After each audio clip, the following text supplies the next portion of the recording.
Welcome to the deep dive. Today we're really digging into a cybersecurity story that's, well, the scale's almost hard to wrap your head around. Just imagine 16 billion stolen usernames and passwords. Recently uncovered, that number 16 billion, it's just staggering. It's tough to grasp what that really means. So our mission today is to unpack what makes this data exposure so different, the kind of unprecedented threats it poses, and crucially, what it means for you listening right now. Yeah, and this really is more than just another headline about a data breach you might quickly scroll past. This feels like a significant shift, maybe even a fundamental one, in how cybercrime operates. It demands attention, not just for the numbers, but for how sophisticated it looks. That 16 billion figure definitely hits hard. But what exactly is in this huge collection and Right. which companies are affected? Because we're talking fundamentally about 16 billion stolen logins, usernames, passwords. And what's really alarming is that major platforms like Apple, Google, Facebook, they're reportedly impacted. Yeah. These aren't some obscure sites, right? There are services millions, probably billions of us use daily. Right. And the key thing, the really crucial distinction here, is what researchers are calling fresh data. This isn't just, rehash of old passwords from breaches years ago. It's not recycled stuff. The team at Cybernews, they've apparently been tracking this since January, identified 30 separate data sets. And these data sets vary wildly in size. Some are tens of millions, one is up to a massive 3.5 billion records. And here's another kicker. Only one tiny piece of this, relatively speaking, about 184 million records, reported by Wired back in May, that was the only bit previously known publicly. So the vast bulk of this 16 billion, it's essentially new information hitting the scene. Okay, that fresh data angle is really interesting. It makes you wonder immediately, how did they get so much new information, especially if it wasn't a classic, company-wide system breach? Or are we looking at something totally different here? Yeah. That's the core question, isn't it? And it points to something quite different. It seems that the data wasn't ripped from one big server farm, but collected using something called info-stealer malware, basically nasty software that quietly sits on infected individual devices. So your computer, maybe your phone if it's been compromised. And this stuff doesn't just grab your login and password.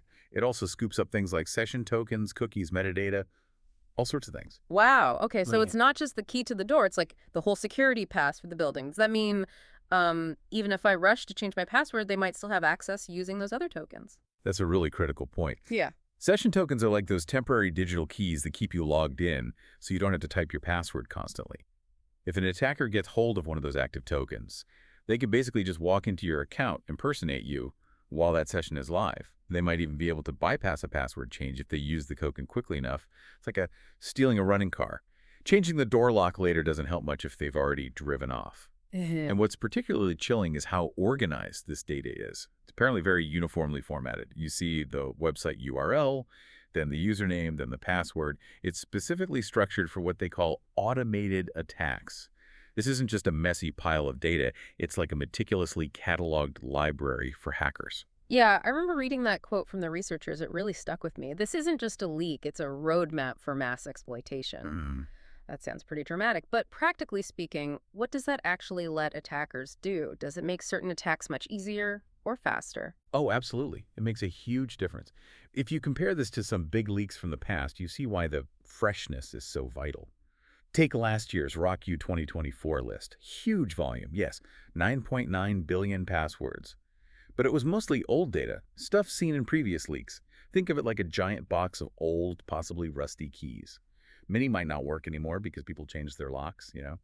Same with the mother of all breaches earlier this year. 26 billion records, but again, largely older, reused information.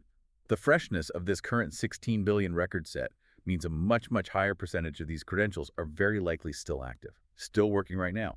That makes them instantly more valuable and, frankly, much more dangerous. So it's less about the absolute number, though 16 billion is still mind-boggling, and more about the timeliness, the fact that these are probably active keys. And what specific threats does that unlock immediately? Precisely. The immediate threats are pretty severe because these keys are likely hot. We're looking at potentially widespread account takeovers, identity theft on a grand scale. Also, highly targeted phishing attacks that seem incredibly convincing because the attackers have your actual current login details for a specific site. And because the data is so neat and tidy, it fuels credential stuffing. That's where automated bots just hammer websites, trying these stolen username password combos everywhere, hoping you reuse them. And with fresh data, their success rate goes way up. There's also a particular worry for anyone involved in cryptocurrency. Attackers could potentially go after cloud-stored recovery phrases or target custodial wallet services using this direct access. Has there been any official response yet from Apple, Google, Facebook, the big names mentioned? Well, as of our recording, no, not specific official statements on this particular 16 billion collection. But it is interesting to remember what Snapchat said back in May about that smaller related data set. They mentioned finding no evidence their own systems were breached, which actually fits perfectly with this whole infosealer theory, doesn't it? It suggests the data came from users' devices getting compromised individually, not from Snapchat servers being hacked. Right.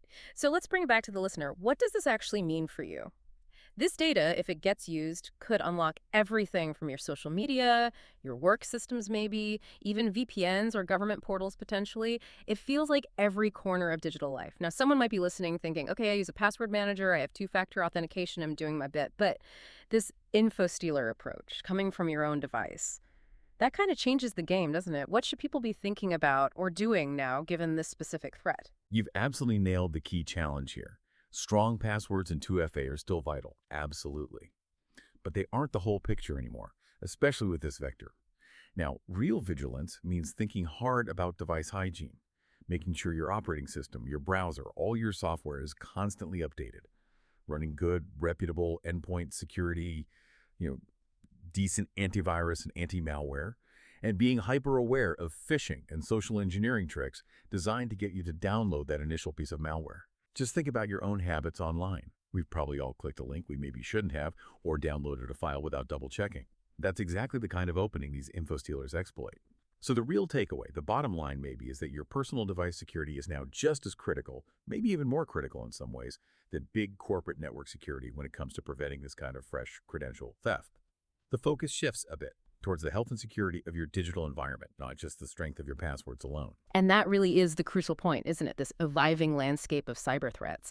We're clearly seeing that fresh data, harvested right off individual people's computers and phones, can be incredibly dangerous, perhaps even more so than those giant dumps of older, stale data. Absolutely. So maybe the final thought for everyone listening is this. Given that these are fresh credentials scooped up from individual devices, what does this shift away from just worrying about massive company breaches towards this highly organized personal data theft? What does that imply? What does it mean for the future of online security? And maybe more importantly, what's your ongoing role in protecting your own digital life in this new environment? Something to really consider.